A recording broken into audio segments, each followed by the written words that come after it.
નમસ્કાર દર્શક મિત્રો, હું શીતલ મહેતા ન્યૂઝ ઓફ કચ્છમાં આપનું સ્વાગત છે। જોઈએ આજના સમાચાર। પશ્ચિમ ગુજરાત વીજ કંપની લિમિટેડ અંજાર વર્તુળ કચેરી અંજાર। ચાલો ઉર્જા સંરક્ષણ સાથે તમારા કાર્બન ફૂટપ્રિન્ટને ઘટાડીએ।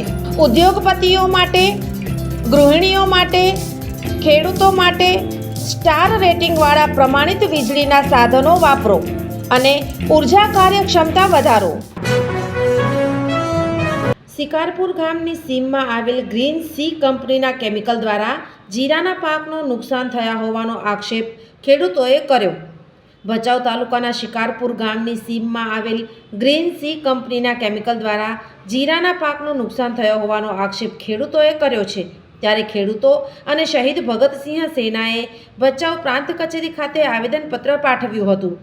આવેદન બાદ આગેવાનોએ જણાવ્યું કે ભચાઉ પ્રાંત કચેરી મધ્યે પ્રાંત સાહેબને રજૂઆત કરવામાં આવી કે ભચાઉ તાલુકાના શિકારપુર ગામ મધ્યે ગ્રીનસિયા નામની જે કંપની આવેલી છે તે કંપની દ્વારા ભયંકર રીતે કેમિકલને બહાર નાખી અને આ ખેડૂતોના જે જીરાનું પાકનું વાવેતર કરેલું હતું તેને સદંતર બાળી નાખ્યું છે, એને નષ્ટ નાબૂદ કરી દીધું છે।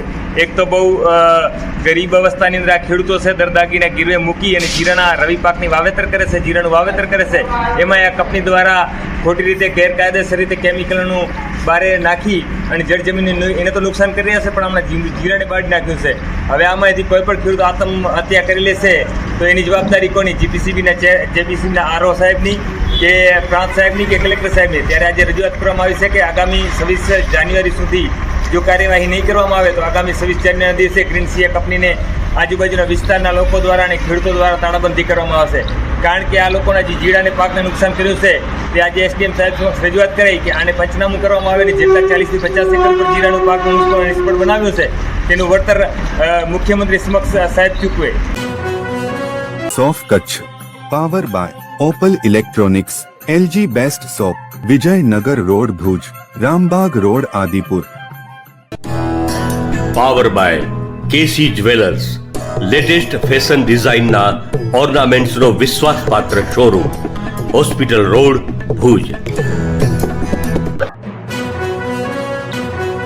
દર્શક મિત્રો, આજે તારીખ 18 જાન્યુઆરી 2025 આ હતા આજના સમાચાર। આવતીકાલે ફરી મળીશું, ત્યાં સુધી મને રજા આપશો। નમસ્કાર।